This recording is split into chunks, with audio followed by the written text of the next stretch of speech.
ఇక వార్డు మెంబర్లు సర్పంచ్లకు రికామ్ ఉండదు, కార్పొరేటర్లు కౌన్సిలర్లకు తీర్వాటం ఉండదు. రోజుకో పని ఆడకట్టు తేటగైతుంది, పెండింగ్ల పడ్డ పనులు రువ్వడిగైతాయి.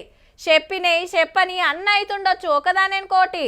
ఆఫీసర్లు మీ సుట్టే, లీడర్లు మీ సుట్టే.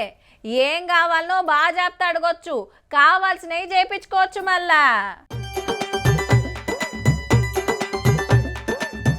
రోడ్లు ఊడ్చుడు, మోరీలు సాఫ్ చేసుడు, చెత్త తీసేసుడు, నీళ్ళ ట్యాంకులు క్లీన్ చేసుడు జోరుంది.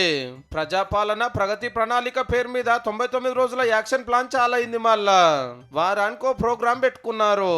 ఊర్ల శుద్ధి, దవాఖాన్ల సవలతులు, రైతుల కోసం ఆరాటం, డ్రగ్స్ మీద పోరాటం, స్కూళ్ళ రిపేర్లు, పచ్చదనం పెంచుడు, ఇట్లా ఎన్నో చేస్తారట. జూన్ 12 తారీఖు దాకా మంత్రులు, ఎమ్మెల్యేలు, కలెక్టర్లు, లీడర్లు, ఆఫీసర్లు అంతటా అందరు ఇదే పనులు ఉంటారు. ఇక రేషన్ కార్డు వస్తే రేషన్ బియ్యం వస్తాయి, రేషన్ బియ్యం వస్తే రేషన్ కార్డు వస్తే ఇందిరమ్మ ఇల్లు వస్తుంది, రేషన్ కార్డు వస్తే ఇంటికి ఉచిత కరెంట్ వస్తుంది. అవు కొత్త రేషన్ కార్డులు, ఇందిరమ్మ ఇండ్లు శాంక్షన్ చేస్తారట. చెప్పున్నే అట్లనే జాబ్ మేళాలు పెట్టి కొలువులు చూపిస్తారట. చదువుకున్న వాళ్ళకు సర్కార్ పథకాలు సాటింపేసి రానోళ్ళకి ఇప్పిస్తారట.